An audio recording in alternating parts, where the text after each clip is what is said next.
हकीम बाबर के निकाह की कवरेज भी इसी दौर का हिस्सा है।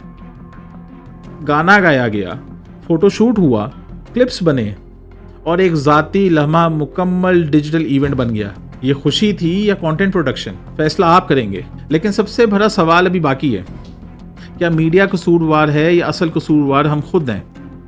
क्योंकि सच ये है कि जो बिकता है वही दिखता है। अगर अवाम इंफॉर्मेटिव वीडियोस देखे, पॉलिसी डिस्कशन देखे, इकॉनमी, एजुकेशन या रिसर्च पर वीडियोस देखे, तो एल्गोरिदम भी वही दिखाएगा।